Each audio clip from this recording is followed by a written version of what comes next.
This is why you should be careful who you befriend. When I was in junior high, I was a friendly and curious person. 1 month into the fall semester, we got a new transfer student. He was seated behind me and his name was Joe. I introduced myself to him trying to ease attention. I showed him what we learned so far and helped him to look over his class schedule. We had 2 classes and lunch together. Naturally, we got to know each other and became friends. He was a quiet kid but talked a lot around me, so I assumed he was just comfortable with me. I made it clear to him that we were just friends and he agreed, so I brought him around my friends and we all started to hang out. Fast forward to spring break, I told Joe that I was going out of town with my family. He seemed disappointed we couldn't spend spring break together but understood. However, while on spring break I ran into Joe at a restaurant. I didn't tell him where I was going, so I thought to myself, wow, what a coincidence. He said he was visiting family in the same town and I believed him. Then in senior year, Joe and I were hanging out at least 3 times a week. I noticed it was too much and I wanted to make time for my other friends as well. That's when things started to change. I ran into Joe, or should I say saw him in the corner of my eye when I spent time with someone else over myself. He started to become obsessive and clingy. The first few times I didn't think much of it. However, it all became clear when I questioned him and he said that he accidentally followed me.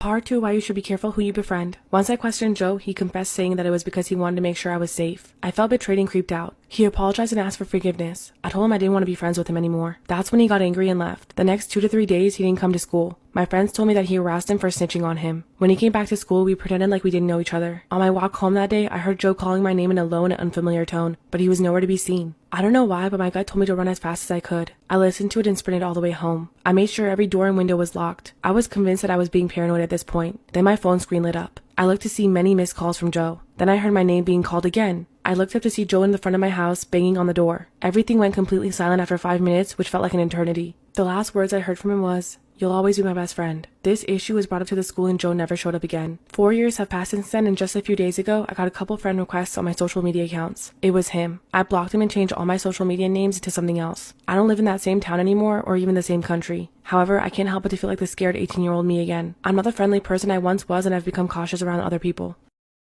So back in the 8th grade, I got my weave ponytail pulled off by one of my classmates. He was the biggest bully in life. He was a big fat piece of shit.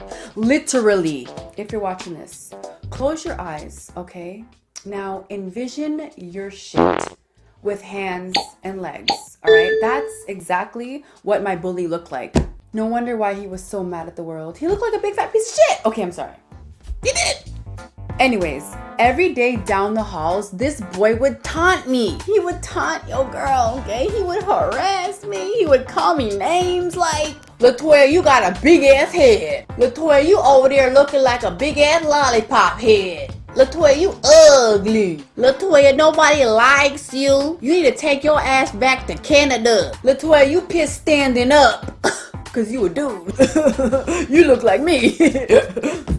Wait. Every single day, this boy would make fun of me and it would hurt my feelings. Like, Lord, again, what did I do to deserve this? He literally made the first half of my 8th grade a living nightmare. All I wanted was a friend, okay? But I got picked on. Why? Like, why are you picking on the new girl? You don't even know me. Okay? Y'all, things started to get really bad. Like, this kid would say things like, "Latoya, I'ma fight you. Latoya, I'ma knock your teeth out. Them rabbit ass chiclet teeth out of your Canadian ass mouth. Take your ass back to Canada. I'ma punch you in the face, bitch. You better get your fist ready because I'ma knock your ass out and I ain't gonna miss." Like, really? You gonna beat a girl's ass for what? What did I do to you? Sorry, y'all. I'm still upset about this. Whenever I think about it, I just legit, I want to punch this man in his face. Now, we took the same bus home, and every day after the bus dropped us off, I would sprint my butt home like Usain Bolt. I was so fast. I ran track. I played soccer. No wonder why he was so mad, because a girl ran faster than him. Too slow. Like, I would seriously kill him in a race. You can't keep up with me. Anyways, I told my mom what was going on. I was like, "Mama, this boy keeps picking on me in school. And I don't know what to do. I don't want to tell the principal because I ain't no snitch, Mama." "Oh God, this boy still bullying you in school? Where he live? Where he living? I go bust his tail. I go bust his mama ass. You watch and see. Nobody mess with my children, you know. I go beat it. I go beat his ass, you see. Oh God, this children, this generation is too damn unruly, so damn disrespectful. Oh God, what's wrong with this generation? Tell me now. Oh yeah, I go to jail tonight. And baby daddy pissing me off. And you need to go wash the dishes. Oh God, this white bullying you. Go wash the dishes. Now you want to fucking leave in the damn sink. Go wash the damn dishes and clean up the damn room. But this white bullying you. God, no wonder why he bullying you, because you're nastiness. No, I just joking. But seriously, Latoya, your ass better do something. Stand up for your damn self. I teach you better than that. Stand up for your rights. Wait, what? Trini's Caribbean parents. Yo. The next day at school was the same ish I experienced any other day. Still getting bullied. Latoya, you just wait until I catch you alone. You just wait. You better get them fists ready. Something came over me and I stopped right in the middle of the hallway and said, you know what, cock-a-doodle punk bitch? Come try me. Y'all, I don't know what possessed me to say that, but I was scared shitless the entire rest of the day. Shitless, yo, oh my God. I was paranoid. I was scared. Like, oh my God, I'm gonna get my ass beat. What am I gonna do? So after school, I ran to the bus. He got on the bus 5 minutes later. All of a sudden, the entire bus started stomping their feet. I was like, what the heck is going on here? Like, am I about to get crucified? I was so scared, y'all. If y'all know me, y'all already know I have a sweating problem. So I was sweating buckets. Like, oh my God. I'm sweating telling this story. One chick stood up out of her seat. She looked at me and just did this the entire bus ride home. I was like, okay, yeah, I'm about to get crucified. Lord.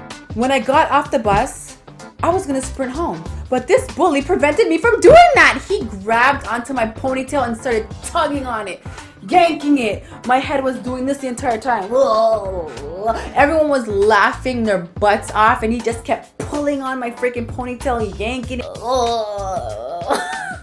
Y'all get the picture. And then all of a sudden, my ponytail flew off of my head and everyone just started dying of laughter. Out of nowhere, this girl said, girl, you don't even need weave. You got some long hair under there. It's pretty, girl. What the hell you doing with that ponytail on your head? Shoot, let me get that ponytail, girl. Let me swoop it up real quick, girl. You need that? Let me get that ponytail for you, girl. Y'all, I just ran home in tears, okay? I just ran home. Just so embarrassing. Like, I just got my freaking weave pulled off of my head. You know how embarrassing that is?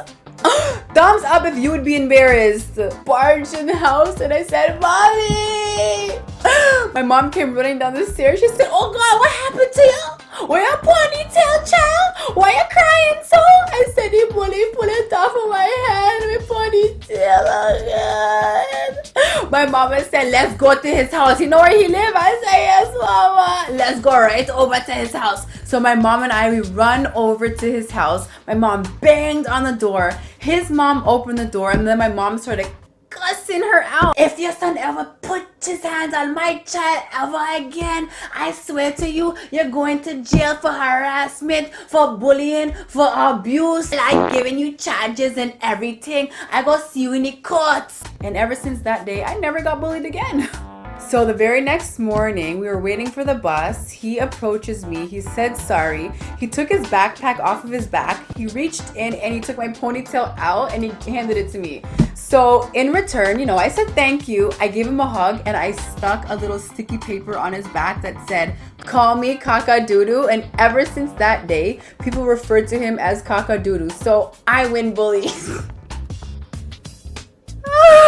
Oh my God. Thank you so much for watching my story time on when I got bullied. If you ever got bullied, leave your story in the comments below. You might be helping somebody, okay? And if you're a bully, can you please stop the madness? Stop taking your frustration, stop taking your pain and freaking putting it out on an innocent freaking human being. Leave us alone. Leave them alone. Deal with your issues, okay? Go get counseling, go get a therapist, go get help, go get a freaking psychiatrist if you need to.